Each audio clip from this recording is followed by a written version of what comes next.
Hello everyone. Today's topic is about on somaclonal variations.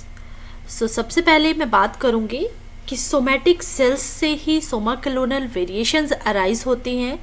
तो somatic cells क्या होते हैं? जो नॉन रिप्रोडक्टिव सेल्स हैं उन्हें हम सोमैटिक सेल्स कहेंगे. तो वेरिएशंस यानी कि सोमाक्लोनल वेरिएशंस जो कि जेनेटिक चेंजेस हैं जो कुछ प्लांट्स में टिश्यू कल्चरिंग के टाइम अराइज होती हैं, पर्टिकुलरली जब सोमैटिक सेल्स को यूज़ किया जाता है तो उस तरह की वेरिएशंस को हम सोमैटिक या सोमाक्लोनल वेरिएशंस कहते हैं. तो सोमाक्लोनल वेरिएशंस क्या हुई कि वेरिएशंस जो हो रही हैं वो जेनेटिक चेंजेस आ रही हैं किसी भी प्लांट सेल्स में. जब भी हम टिश्यू कल्चरिंग कर रहे हैं प्लांट सेल्स की, पर्टिकुलरली जब हम टिश्यू कल्चरिंग कर रहे हैं सोमैटिक सेल्स की, और सोमैटिक सेल्स हुए आपके नॉन रिप्रोडक्टिव सेल्स. तो ऐसे चेंजेस की वजह से जब वेरिएशंस आ रही हैं जो कि प्लांट के फिनोटाइप में शो हो रही हैं, जैसे कि मॉर्फोलॉजिकल चेंजेस हो सकती हैं, फिजियोलॉजिकल चेंजेस हो सकती हैं, बायोकेमिकल चेंजेस हो सकती हैं. तो सबसे पहले अगर मॉर्फोलॉजिकल चेंजेस की बात की जाए तो जैसे कि प्लांट की हाइट में चेंज होना, लीफ के कलर में चेंज होना, लीफ के शेप में चेंज होना और फ्लावर कलर में चेंज होना, तो ये आपकी आती हैं मॉर्फोलॉजिकल चेंजेस में. देन कुछ चेंजेस और वेरिएशंस सोमैटिक सेल्स के द्वारा फिजियोलॉजिकल चेंजेस या फिजियोलॉजिकल वेरिएशंस क्रिएट करते हैं, जैसे कि ग्रोथ रेट में changes, yield changes, disease resistance के अगेंस्ट चेंजेस होना. इस तरह के चेंजेस को फिजियोलॉजिकल चेंजेस कहा जाता है. नेक्स्ट अगर सोमाक्लोनल वेरिएशंस पे बात की जाए तो नेक्स्ट तरह की वेरिएशंस रहती हैं बायोकेमिकल चेंजेस. तो बायोकेमिकल चेंजेस का मतलब है या तो प्रोडक्शन, जो सेकेंडरी मेटाबोलाइट्स की प्रोडक्शन है, एंजाइम्स की प्रोडक्शन है, उनमें चेंजेस हो रही हैं. ये आपकी सोमैटिक वेरिएशंस और सोमाक्लोनल वेरिएशंस होती हैं. The variability generated by the use of plant tissue culture for both the qualitative and quantitative traits is known as somaclonal variations. Variations का कॉज क्या है? तो वेरिएशंस जो जनरली है वो क्रोमोसोम नंबर में चेंज हो रहा है या क्रोमोसोम स्ट्रक्चर में चेंज हो रहा है. यानी कि क्रोमोसोम जो है एक जेनेटिक कंस्टिट्यूएंट है, जेनेटिक पार्ट है जिसमें चेंजेस आ रही हैं, इसीलिए हम इन्हें जेनेटिक चेंजेस कह रहे हैं प्लांट्स के अंदर. The cause of variations is change in chromosome number and structure. Next somaclones क्या होते हैं? तो बाय द डेफिनेशन अगर हम जाते हैं कि सोमाक्लोन्स क्या हैं, तो जेनेटिकली आइडेंटिकल प्लांट्स रहते हैं जो कि सोमैटिक सेल्स और वेजिटेटिव पार्ट्स किसी भी प्लांट्स के जब हम यूज़ कर रहे हैं टिश्यू कल्चर से तो उन्हें हम सोमाक्लोन्स कहेंगे. और सोमाक्लोनल वेरिएशंस जेनेटिक वेरिएशंस आती हैं किसी भी प्रोजेनी में प्लांट्स की, जो कि सोमैटिक सेल्स की कल्चरिंग जब हम करेंगे इन विट्रो तो अराइज होंगी. सोमाक्लोनल वेरिएशंस जो है एक ग्रीक वर्ड है. सोमा का मतलब है वेजिटेटिव सेल्स और क्लोनल का मतलब है to make copy and variations to make changes. Changes arises in the vegetative cells and these changes may be genetic changes and such changes arises during the in vitro conditions or during the tissue culturing techniques. These are somaclones. Next आते हैं कि variations क्यों create होती हैं. High yield के लिए ये examples हैं, जैसे कि हर्बिसाइड्स रेजिस्टेंस के लिए या किसी भी फंगल टॉक्सिन्स के रेजिस्टेंस के लिए. देन टेम्परेचर टॉलरेंस के लिए रेजिस्टेंस होना, उसके लिए वेरिएशंस जनरेट हो रही हैं. एंड नेक्स्ट रहता है सैलिनिटी टॉलरेंस, यानी कि सैलाइन कंडीशंस जब सॉइल में हैं तो प्लांट्स में किस तरह से सैलिनिटी टॉलरेंस आ रहा है, कैसे वो वेरिएशंस आ रही हैं, तो इसलिए भी वेरिएशंस को क्रिएट किया जाता है. नेक्स्ट आता है कि बेसिस क्या है सोमाक्लोनल वेरिएशंस के. तो सोमाक्लोनल वेरिएशंस के बेसिस हैं karyotype changes, then changes in chromosome structure, may be duplications, deletion, gene mutation, cytoplasmic genetic changes. तो वन बाय वन मैं इसके बारे में बात करूंगी कि किस तरह से कैरियोटाइप चेंज होता है। पर सबसे पहले जैसे मैंने बात की सोमाक्लोनल वेरिएशंस के कॉजेज़ की, तो वो था जेनेटिक इंस्टेबिलिटी, यानी कि टिश्यू कल्चर के द्वारा जेनेटिक इंस्टेबिलिटी कॉज होती है, जिसकी वजह से म्यूटेशंस और क्रोमोसोमल चेंजेस हो सकते हैं। तो जेनेटिक इंस्टेबिलिटी हुई।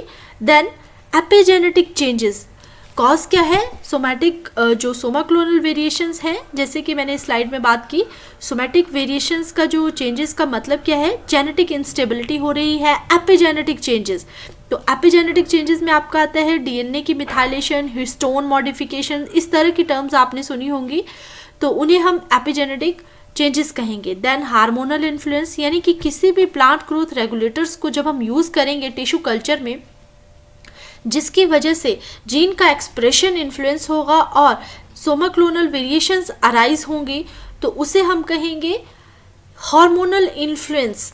तो ये आपके कुछ कॉजेज़ हैं सोमाक्लोनल वेरिएशंस के। देन नेक्स्ट आता है कि सोमाक्लोनल वेरिएशंस के क्या टाइप्स हैं, जैसे कि जेनेटिक वेरिएशन।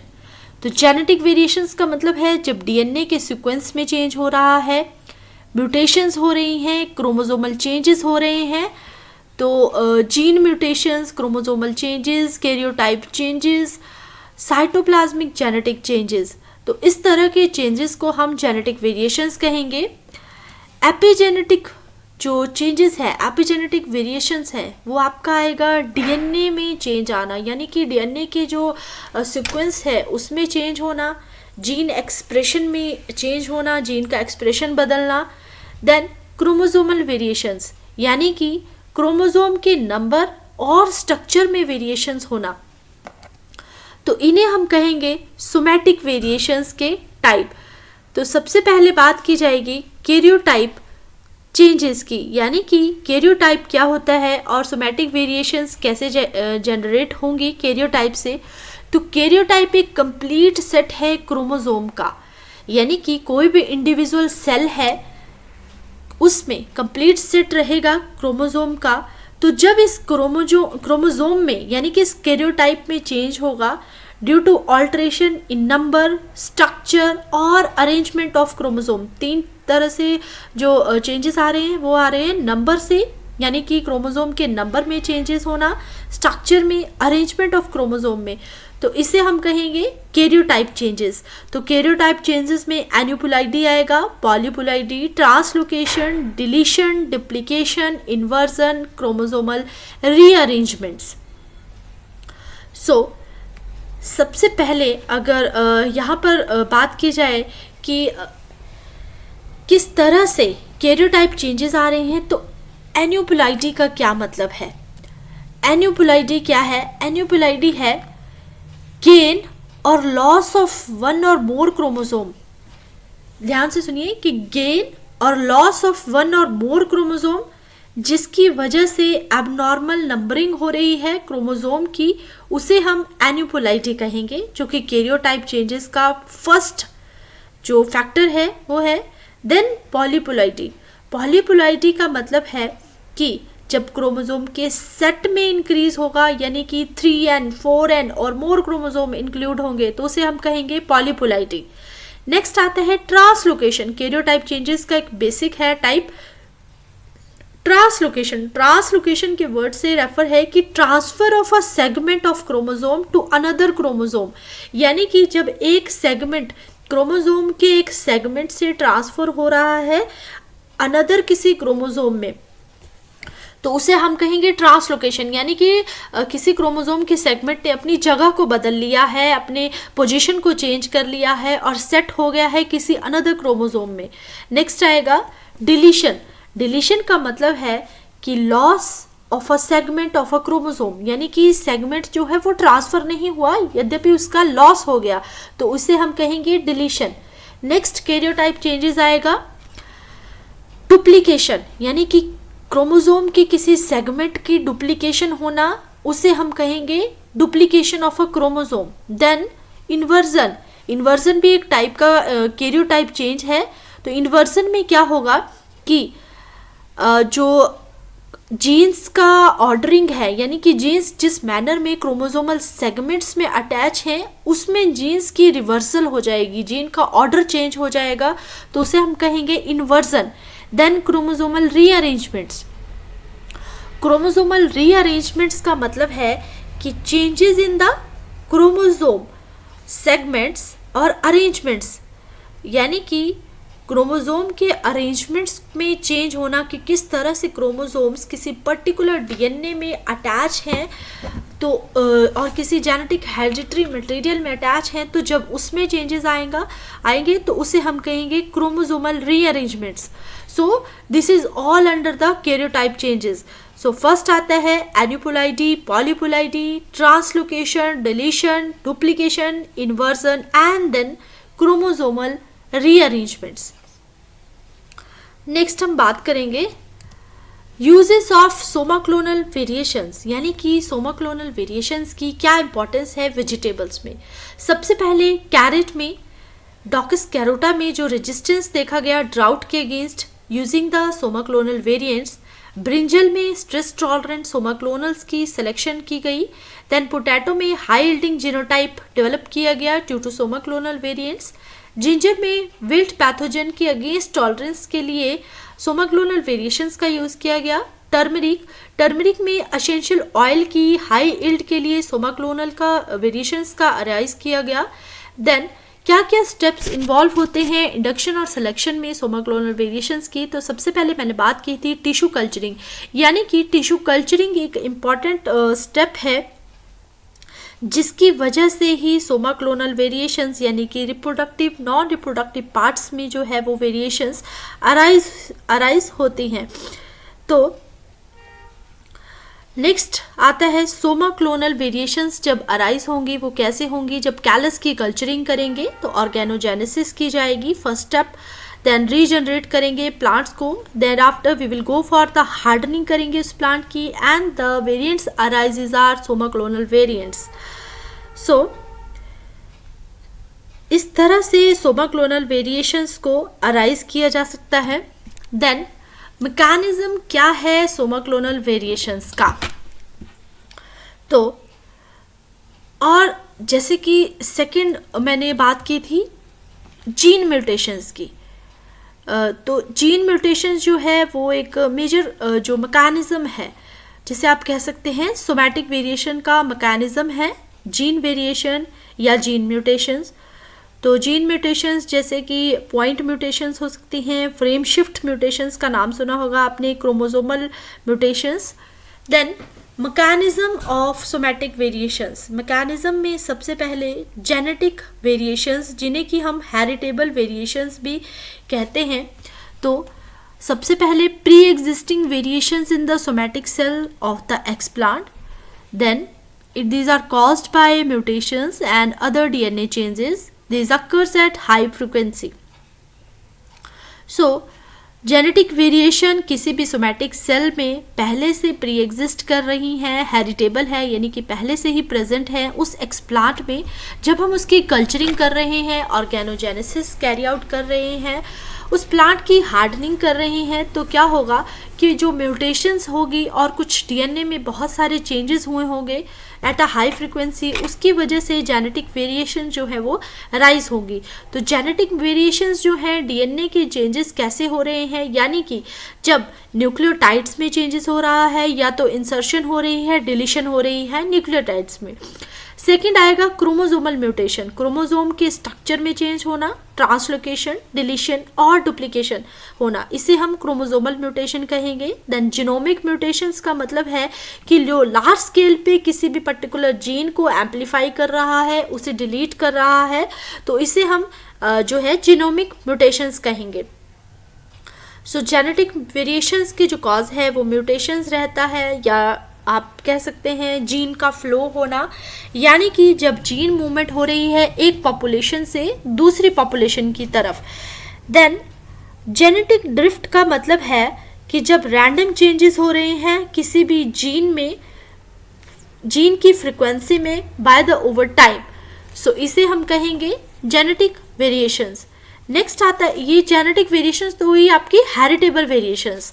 नेक्स्ट आता है आपका नॉन हेरिटेबल वेरिएशंस, तो नॉन हेरिटेबल वेरिएशंस को हम नाम देते हैं epigenetic variations.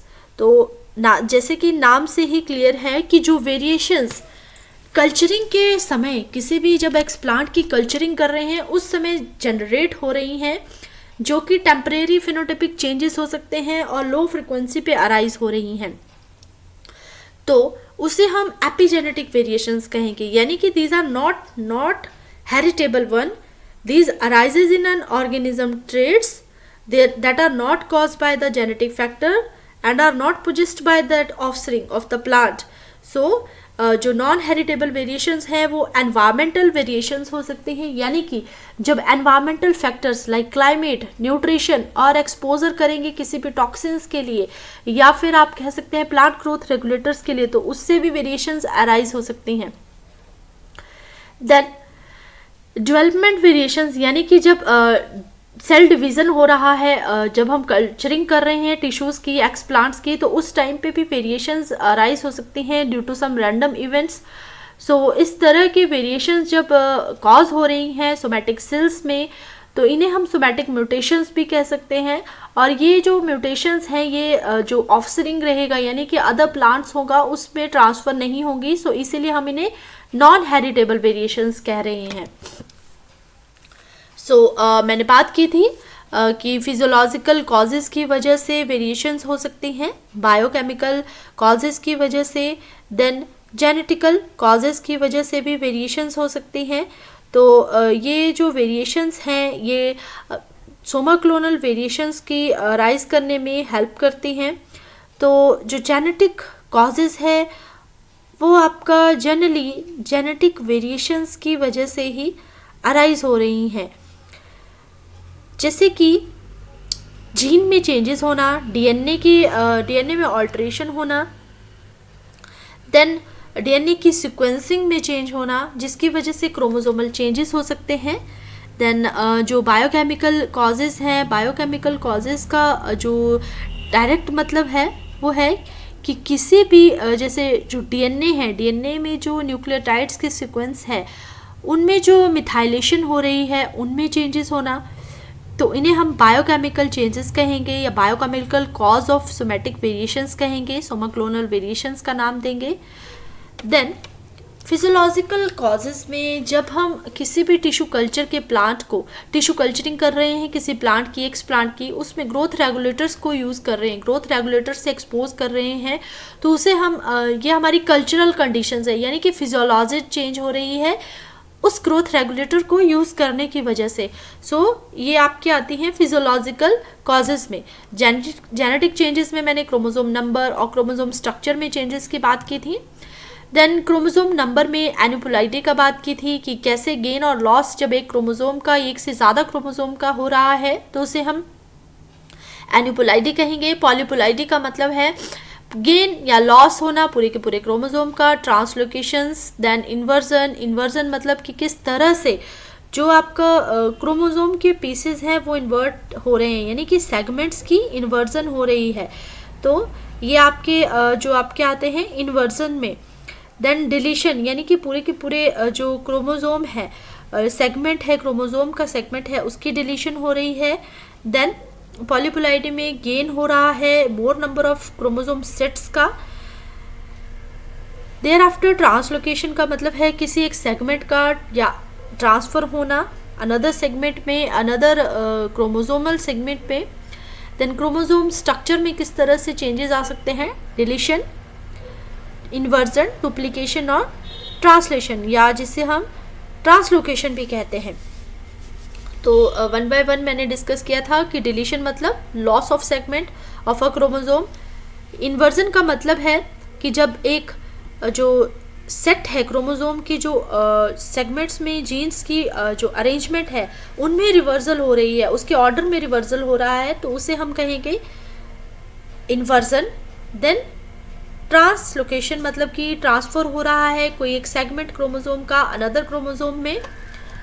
Then gene mutation का मतलब है कि किस तरह से जो जीन में म्यूटेशंस कॉज हो रही हैं इन्वर्जन की वजह से, डिलीशन और देन ट्रांजिशन ट्रांसवर्जन की वजह से। सो सबसे पहले जैसे कि पॉइंट म्यूटेशंस हो सकती हैं जिसमें कि न्यूक्लियोटाइड्स में चेंजेस हो रहे हैं और आपके जो सब्स्टिट्यूशन हो रही है, इंसर्शन हो रही है, डिलीशन हो रही है। देन फ्रेम शिफ्ट म्यूटेशंस, जैसे कि जो रीडिंग फ्रेम है किसी पर्टिकुलर जेनेटिक कोड को जब हम रीड कर रहे हैं उसमें ऑल्ट्रेशन हो रही है, या फिर क्रोमोसोम के म्यूटेशंस हो रही हैं, क्रोमोसोम का स्ट्रक्चर चेंज हो रहा है, ट्रांसलोकेशन हो रही है, डिलीशन और डुप्लीकेशन हो रही है। देन नेक्स्ट आता है कि प्लाज्मा जीन जो म्यूटेशंस हैं वो क्या हैं। तो प्लाज्मा जीन म्यूटेशन जो हैं जिन्हें कि हम ट्रांसपोजेबल एलिमेंट एक्टिवेशंस भी है। तो प्लाज्मा जीन म्यूटेशंस जो हैं वो भी एक सोमैटिक म्यूटेशंस का कारण है, या आप कह सकते हैं मैकेनिज्म है, जिसमें कि जो डीएनए का सीक्वेंस है, किसी प्लाज्मिड का जो डीएनए का सीक्वेंस है वो चेंज हो रहा है। सो उसे हम प्लाज्मा जीन म्यूटेशंस कहेंगे, जो कि सेल्फ रेप्लिकेटिंग, जैसे कि प्लाज्मिड है, प्लाज्मिड एक सेल्फ रेप्लिकेटिंग रहता है, सर्कुलर डीएनए मॉलिक्यूल है जो कि बैक्टीरिया और माइक्रो ऑर्गेनिज्म में पाए जाते हैं। तो जब इस तरह के प्लाज्मिड्स के डीएनए के सीक्वेंस में चेंज हो रहा है तो उसे हम प्लाज्मा जीन म्यूटेशंस कहते हैं। प्लाज्मा जीन म्यूटेशन जो है वो आपके सबसे पहले जीन या पॉइंट म्यूटेशंस भी हो सकती हैं। तो जो आपका पॉइंट म्यूटेशंस है, पॉइंट म्यूटेशन में सबसे पहले जो न्यूक्लियोटाइड्स हैं उसमें चेंजेस होना, या फिर आपका किसी भी डीएनए के जो क्रोमोसोम है उसमें सब्स्टिट्यूशन होना, उसमें डिलीशन होना। देन नेक्स्ट आता है कि किस तरह से जो जीन म्यूटेशंस है या प्लाज्मा जीन म्यूटेशन जिन्हें हम कह रहे हैं वो हो सकती हैं। डिलीशन भी हो सकती है किसी भी एक पर्टिकुलर न्यूक्लियोटाइड की किसी प्लाज्मिड के डीएनए से। देन इंसर्शन, यानी कि कोई भी एक न्यूक्लियोटाइड का जो एडिशन है वो हो सकता है प्लाज्मिड के डीएनए में। जीन एम्प्लीफिकेशन हो सकती है, यानी कि डुप्लीकेशन हो सकती है किसी भी जीन की और किसी भी प्लाज्मिड डीएनए के पर्टिकुलर रीजन की। तो ये आपके प्लाज्मा जीन म्यूटेशंस रहती हैं। नेक्स्ट आता है कि ट्रांसपोजेबल एलिमेंट एक्टिवेशन क्या है। तो ट्रांसपोजेबल एलिमेंट एक्टिवेशन का मतलब है कि ऐसे मोबाइल जेनेटिक एलिमेंट्स जो कि जंप कर सकते हैं वन लोकेशन से अनदर लोकेशन में विद इन द जीनोम, तो इन्हें हम ट्रांसपोजेबल एलिमेंट्स कहेंगे। सो ट्रांसपोजेबल एलिमेंट्स क्या हुए? Mobile genetic elements that can jump from one location to another location within the genome. So gene का expression, genomic structure, genomic evolution history change हो जाएगी इसकी वजह से। Then DNA sequence. DNA sequence का मतलब है कि जब डीएनए में चेंजेस हो रहे हैं, प्रोटीन्स चेंजेस हो रहे हैं, डीएनए मिथाइलेशन हो रही है, तो किस तरह से डीएनए में चेंजेस हो सकते हैं, या जैसे कि detection of Altered fragment size by using restriction enzyme, और लॉस और gain in protein band, alteration in specific level of the protein, then methylation of DNA यानी कि inactivation of the transcription processes. So these are the DNA sequences changes. Then biochemical में आपका रहेगा कि जो nitrogen का metabolism है या एंटीबायोटिक रेजिस्टेंस है, इस तरह के चेंजेस हो रहे हैं जो सोमैटिक वेरिएशंस को कॉज कर सकते हैं. So this may be the causes of somatic और सोमाक्लोनल वेरिएशंस, या फिर लैक ऑफ फोटोसिंथेसिस की ability due to alteration in the carbon metabolism. इस तरह से बायोकेमिकल चेंजेस जो है सोमाक्लोनल वेरिएशंस को कॉज कर सकते हैं.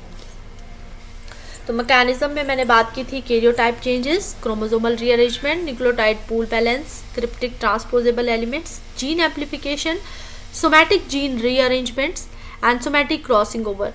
सो ये सारे पॉसिबल मैकेनिज्म हैं जिसकी वजह से सोमाक्लोनल वेरिएशंस अराइज हो सकती हैं. देन नेक्स्ट आएगा कि एप्लीकेशंस क्या हैं सोमाक्लोनल वेरिएशंस के. तो सोमाक्लोनल वेरिएशंस के वजह से नोवल ट्रेट्स के जो जनरेशन है, प्रोडक्शन है, वो हो सकती है. यानी कि कोई भी ऐसा नोवल वेरिएंट जो अराइज हो रहा है और एग्रोनॉमिकली जिसे हम यूज़ कर सकते हैं। फॉर एग्जांपल कि कोई भी हेरिटेबल सोमाक्लोनल वेरिएशंस है वो अराइज हो रही हैं किसी भी जो ब्लैकबेरी है, ब्लैकबेरी में थॉर्नलेस डेवलपमेंट के लिए। सो क्रॉप इम्प्रूवमेंट में सबसे ज़्यादा इम्पॉर्टेंट रोल है सोमाक्लोनल वेरिएशंस का नोवल वेरिएंट्स के लिए। देन डिस्टिंक्टिव म्यूटेशंस, यानी कि कुछ कई बार क्या होता है कि कोई भी एक पर्टिकुलर कैरेक्टर है जिसे हम एलाइट कैरेक्टर कह रहे हैं, वो रीजनरेट हो रहा है बाय किसी कन्वेंशनल मेथड से, तो उस तरह से जो वेरिएशन अराइज हो रही हैं उन्हें हम डिस्टिंक्टिव म्यूटेशंस कह रहे हैं। जो हम यानी कि जब हम कन्वेंशनल मेथड को यूज़ कर रहे हैं ब्रीडिंग लाइन में, तो हम पर्टिकुलर वैरायटी को में उस तरह की म्यूटेशंस को रीजनरेट नहीं कर पा रहे हैं जो हम सोमाक्लोनल वेरिएशन से या टिश्यू कल्चरिंग से डेवलप कर सकते हैं। तो वैरायटी डेवलपमेंट में भी बहुत इंपॉर्टेंट रोल है सोमाक्लोनल वेरिएशंस का। देन क्रॉप इम्प्रूवमेंट में जैसे मैंने डिजीज़ रेजिस्टेंस की बात की जाए, तो डिजीज़ रेजिस्टेंस के लिए भी जो जीनोटाइप है पर्टिकुलर प्लांट का, उसमें डिजीज़ रेजिस्टेंस गेन किया जा सकता है। यहाँ पे कुछ एग्जांपल बताए गए हैं, जैसे कि आई स्पॉट डिजीज़ और फिजी वायरस डिजीज़ के अगेंस्ट रेजिस्टेंस जब कैलस लिए गए उनमें जो इस डिजीज़ के अगेंस्ट रेजिस्टेंस क्रिएट किया गया। Then drought resistance, acidity, alkalinity और salinity resistance using somaclones. Thereafter seed quality improvement, यानी कि किसी एक पर्टिकुलर वैरायटी का जो सीड है उसकी क्वालिटी को कैसे इम्प्रूव किया जाए, that also a very important application of somaclonal variations. So recently एक वैरायटी जो कि BioL212 लेथाइरस सटाइवस की वैरायटी है, तो वहाँ पर आइडेंटिफाई की गई उसमें एक वैरायटी थी जिसमें एक पर्टिकुलर वेरिएंट था, उसको नोवल वेरिएंट को अलाइन किया गया, सेपरेट किया गया और सोमाक्लोनल वेरिएशंस अराइज की गई, जिसकी वजह से जो सोमाक्लोनल वेरिएशंस अराइज हुई उस पर्टिकुलर जो लेथाइरस था, लेथाइरस सटाइवा में, तो उसमें जो क्वालिटी देखी गई सीड की वो इम्प्रूव्ड क्वालिटी थी। तो यानी कि इस तरह से एक क्वालिटी इम्प्रूवमेंट का प्रोग्राम भी जनरेट किया जा सकता है सोमाक्लोनल वेरिएंट्स की वजह से। देन ड्राउट टॉलरेंस की मैंने बात की थी कि किस तरह से ड्राउट टॉलरेंस के लिए भी सोमाक्लोनल वेरिएशंस को यूज़ किया जा सकता है। जैसे कि राइस की कुछ वेराइटीज़ हैं, कुछ लाइन्स थी जहाँ पर इन विट्रो सिलेक्शन की गई सीड्स की और कैलसिंग की गई एक पर्टिकुलर मीडिया में।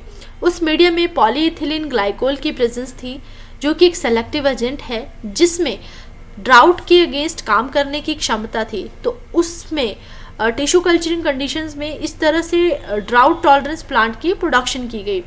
नेक्स्ट, साल्ट टॉलरेंस के लिए भी प्लांट टिश्यू कल्चर से जो सोमाक्लोनल वेरिएंट्स अराइज होंगे वहाँ पर हम प्रोडक्शन कर सकते हैं सॉल्ट टॉलरेंस के अगेंस्ट। जैसे कि एग्जाम्पल है टोबैको, अल्फा, राइस, मेज, सोलेनम नाइग्रम, देन सोरगम। तो इस तरह से सेलुलर जो साल्ट टॉलरेंस था वो अराइज किया गया और एक सक्सेसफुल प्लांट रीजनरेट किए गए सोमाक्लोनल वेरिएंट्स जिन्हें हम कहते हैं, यानी कि ये अनहेरिटेबल थे जो साल्ट का टॉलरेंस था। देन एल्यूमिनियम टॉलरेंस की प्रोडक्शन करना, बहुत सारे ऐसे प्लांट स्पीशीज़ और कल्टीवार्स जो कि रेजिस्टेंस था जिनमें एल्यूमिनियम स्ट्रेस के लिए, उन्हें डेवलप किया गया using the somaclonal variation steps. Then herbicide resistance, in vitro selection की गई सेल प्लांट्स की, सेल लाइन्स की, उन्हें आइसोलेट किया गया अगेंस्ट द रेजिस्टेंस और for the resistance to herbicides. Then complete plants की जनरेशन की गई। For example tobacco, soybean, wheat, maize and resistance to various herbicides like glyphosates, sulfonylurea and imidazolines। इस तरह से herbicides के लिए resistance develop किया गया plants के कुछ strains में by using the somaclonal variations। So these are all the applications and of somaclonal variations and the mechanism which are associated with the somaclonal variations। So thank you everyone।